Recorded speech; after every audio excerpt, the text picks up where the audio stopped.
নমস্কার বন্ধুরা, মৌসুমীস কিচেনে আপনাদের সবাইকে স্বাগত জানাই। আশা করি আপনারা সবাই খুব ভালো আছেন, আমিও ভালো আছি।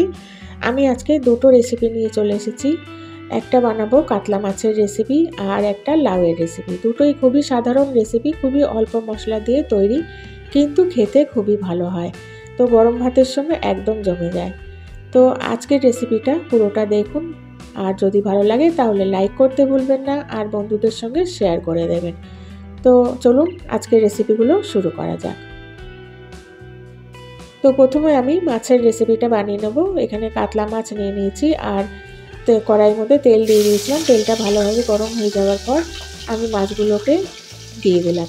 তো কাতলা মাছ ভালো করে ধুয়ে নেওয়ার পর আমি নুন হলুদ মাখিয়ে রেখেছিলাম। তারপরে তেলের মধ্যে মাছগুলোকে দিয়ে মিডিয়াম ফ্লেমে মাছগুলোকে উল্টে পাল্টে লাল করে ভেজে নিতে হবে। তো আমাদের বাঙালি বাড়িতে প্রত্যেক দিনই মাছ রান্না করা হয়। আমরা বাঙালিরা মাছ ছাড়া ভাতই খেতে পারি না। তো একরকম একঘেয়ে ঝোল ভাত ভালো লাগে না খেতে। তো ওই আদা জিরে বাটা দিয়ে ঝোল, এটা মাঝে মাঝে ভালো লাগে, কিন্তু প্রত্যেক দিন ভালো লাগে না। তাই একটু অন্যরকম আজকে করলাম। তো মাছটাকে একটু উল্টে পাল্টে নেব। উল্টে পাল্টে লাল করে ভেজে নিতে হবে। তো এইসব মাছ একটু লাল করে না ভাজলে ভালো লাগে না খেতে। যেমন ইলিশ মাছ তো কাঁচাই খাওয়া যায়, কিন্তু এইসব মাছ আবার লাল করে ভেজে তারপরে রান্না করলে ভালো লাগে খেতে। তো দেখতে দেখতে দেখুন মাছগুলো উল্টে পাল্টে লাল করে ভেজে নিলাম। এবার এগুলোকে আমি প্লেটের মধ্যে তুলে রাখবো, আর বাকি মাছগুলোকেও তেলের মধ্যে দিয়ে উল্টে পাল্টে লাল করে ভেজে নেব।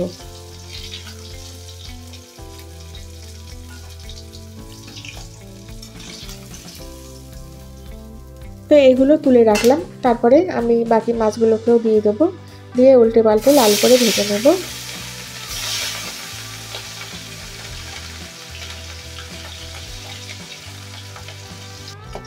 তো দেখুন এই মাছগুলো ভাজা হয়ে গেল। এবার এগুলোকেও আমি প্লেটের মধ্যে তুলে রাখবো। এবার ওই তেলের মধ্যেই কিছু ফোড়ন দিয়ে দিলাম। 1 চামচ দিয়ে দেবো কালো জিরে। কালো জিরেটা যখন হয়ে যাবে তখন এর মধ্যে আমি 2 চামচ দিয়ে দিলাম পোস্ত সর্ষে বাটা। তো এখানে আমি 3 চামচ পোস্ত আর 1 চামচ সর্ষে নিয়েছি, আর দুটো কাঁচা লঙ্কা দিয়ে একসাথে বেটে রেখেছিলাম। তো ওই বাটিটার মধ্যে জল দিয়ে একটুখানি ধুয়ে জলটাও দিয়ে দিলাম, দিয়ে একটু নাড়াচাড়া করে নেব, না হলে মশলাটা পুড়ে যাচ্ছিল। তো নাড়াচাড়া করে নেওয়ার পর এর মধ্যে দিয়ে দেবো অল্প একটু হলুদ গুঁড়ো, আর স্বাদ মতো নুন দিয়ে দেবো। হলুদ গুঁড়ো আর নুনটা দিয়ে অল্প একটু জল দিয়ে দেবো। জলটা দিয়ে ভালো করে নাড়াচাড়া করে নেবো। মশলাটাকে ভালো করে কষিয়ে নিতে হবে, না হলে মশলাটা পুড়ে যাচ্ছিল। তো আবার অল্প একটু জল দিয়ে নাড়াচাড়া করে নেওয়ার পর তো দেখুন নাড়তে নাড়তে সাইড থেকে তেল ছাড়তে আরম্ভ হয়ে গেছে, মশলাটা কষানো হয়ে গেছে।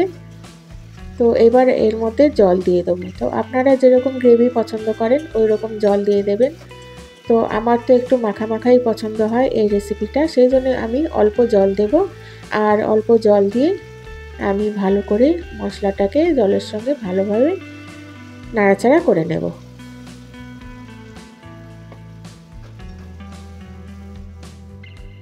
তো জল দিয়ে ভালো করে নাড়াচাড়া করে নেওয়ার পর ঝোলটা যখন ফুটে উঠবে তখন এর মধ্যে আমি মাছগুলোকে দিয়ে দেবো। মাছগুলোকে দেওয়ার পর মাছগুলো একটু উল্টে পাল্টে দেব।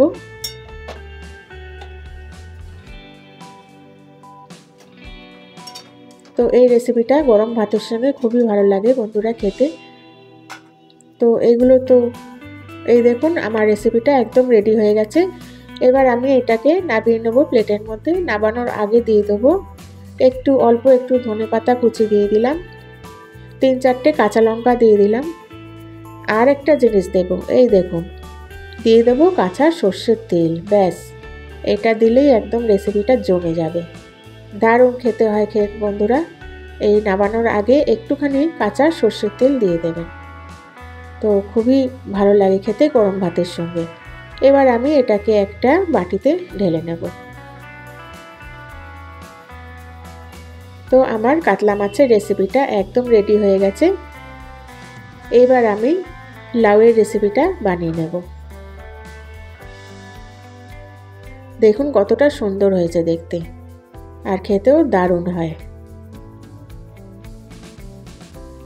এটাকে আমি ঢেকে সাইডে রেখে দেব। এবার আমি আরেকটা কড়াই নিয়ে নিয়েছি, কড়াইয়ের মধ্যে দিয়ে দিলাম সর্ষের তেল 2 চামচের মতো। তো তেলটা যখন ভালোভাবে গরম হয়ে যাবে, দুটো তেজপাতা দিয়ে দিলাম আর অল্প একটু আস্ত জিরে দিয়ে দিলাম। তো মশলাটা ফোড়নটা যখন সুন্দর গন্ধ বেরোবে জিরে ভাজার, তখন আমি এর মধ্যে আলু দিয়ে দেবো। টুকরো টুকরো করে আলু কেটে রেখেছিলাম।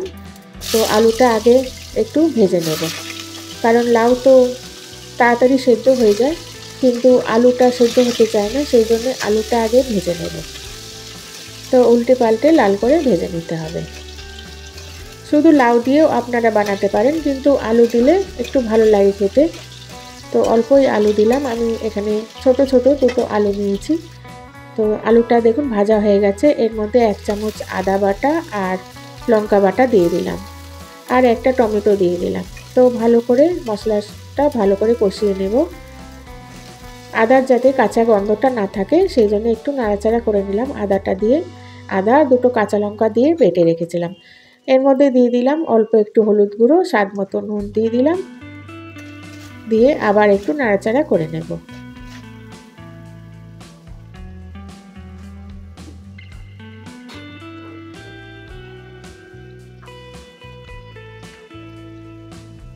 তো দেখুন আলুটাকে ভালো করে নাড়াচাড়া করে নেওয়ার পর এর মধ্যে দিয়ে দিলাম 1 চামচ জিরে গুঁড়ো আর 1 চামচ ধনে গুঁড়ো দিয়ে দিলাম।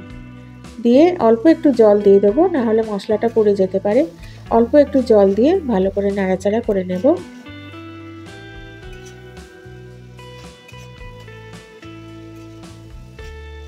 তো এই রেসিপিটাও বন্ধুরা খুবই সাধারণ রেসিপি, কিন্তু খেতে হয় খুব ভালো। গরম ভাতের সঙ্গে খুবই ভালো লাগে খেতে। তো একবার হলো এইভাবে বানিয়ে দেখবেন লাউয়ের রেসিপিটা। তারপরে মশলাটাকে কষিয়ে নেওয়ার পর এর মধ্যে আমি লাউ দিয়ে দিলাম। লাউটাকেও ওইভাবে টুকরো টুকরো করে কেটে রেখেছিলাম। লাউটা দিয়ে ভালো করে আলু আর মশলার সঙ্গে ভালো করে মিশিয়ে নেব।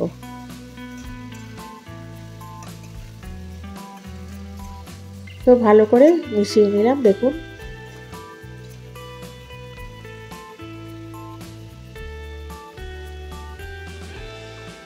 তো ভালো করে নাড়াচাড়া করে নেওয়ার পর আমি এটাকে 2 মিনিটের জন্য ঢেকে রেখে দেবো মিডিয়াম ফ্লেমে। 2 মিনিট পর আমি আবার খুলে দেখে নিচ্ছি। তো আবার একটু নাড়াচাড়া করে নেব।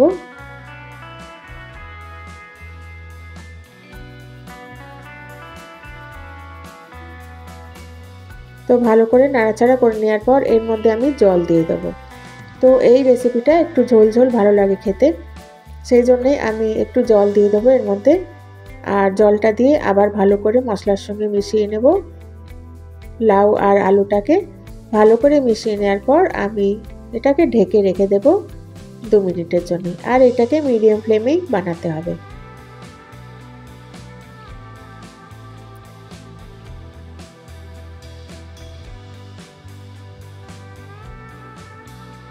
তো 2 মিনিট পর আমি আবার খুলে দেখে নিচ্ছি। তো দেখুন তরকারিটা কতটা সুন্দর হয়েছে দেখতে, তো খেতেও খুব সুন্দর হয়। তো এবার ভালো করে নাড়াচাড়া করে নিলাম আর আলুটাকে দেখে নেব সেদ্ধ হয়েছে কিনা। লাউ তো সেদ্ধ হয়েই গেছে দেখেই মনে হচ্ছে, আলুটাও সেদ্ধ হয়ে গেছে ভালোভাবে।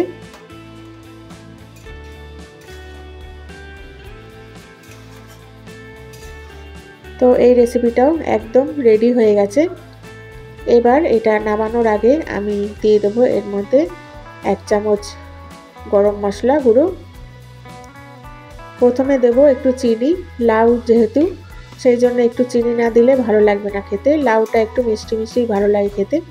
অল্প একটু চিনি দিয়ে দিলাম আর চিনিটা দিয়ে ভালো করে নাড়াচাড়া করে নিলাম।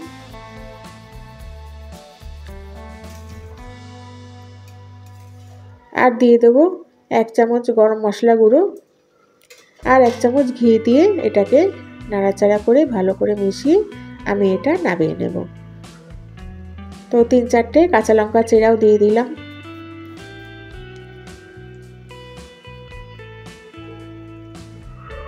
এক চামচ গরম মশলা গুঁড়ো দিয়ে দিলাম আর 1 চামচ ঘি দিয়ে এটাকে ভালো করে নাড়াচাড়া করে নেব।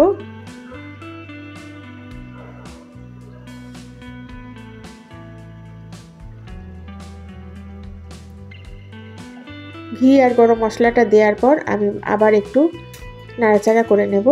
আর নেওয়ার পর আমি গ্যাসটাকে অফ করে দেব।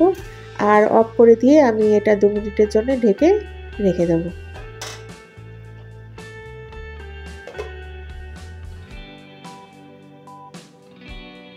তারপর আমি 2 মিনিট পর খুলে দেখে নিচ্ছি, দেখুন কতটা সুন্দর হয়েছে দেখতে রেসিপিটা, আর খেতেও দারুণ টেস্টি হয়।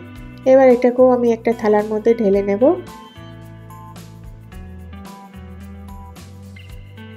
তো বন্ধুরা দেখুন, এটা গরম ভাতের সঙ্গে একদম জমে যাবে, খুবই ভালো হয় খেতে। একবার হলেও লাউয়ের এই রেসিপিটা বানিয়ে দেখবেন, আর কিছুই লাগে না এটা হলে।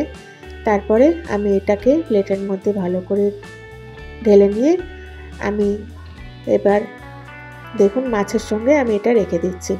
তো দুটোই রেসিপি আপনাদের কেমন লাগলো, আর দুটোই হচ্ছে একের পর এক রেসিপি, দুটোই একদম দারুণ রেসিপি আর খুবই টেস্টি। তো গরম ভাতের সঙ্গে দুটোই একদম জমে যাবে। তো আজকের রেসিপি দুটো আপনাদের কেমন লাগলো আমাকে অবশ্যই কমেন্টস করে জানাবেন, আর লাইক শেয়ার করতে ভুলবেন না। যদি নতুন বন্ধুরা দেখছেন তাহলে প্লিজ সাবস্ক্রাইব করে দেবেন। তো দেখুন দুটোই রেসিপি এক সে এক একদম। তো আজকের রেসিপিটা এখানেই শেষ করছি। আপনারা সবাই ভালো থাকবেন, সুস্থ থাকবেন। তো আজকের মতো আসছি, আমি আবার আসবো একটা নতুন রেসিপি নিয়ে। তো আজকের মতো আসছি, থ্যাংক ইউ।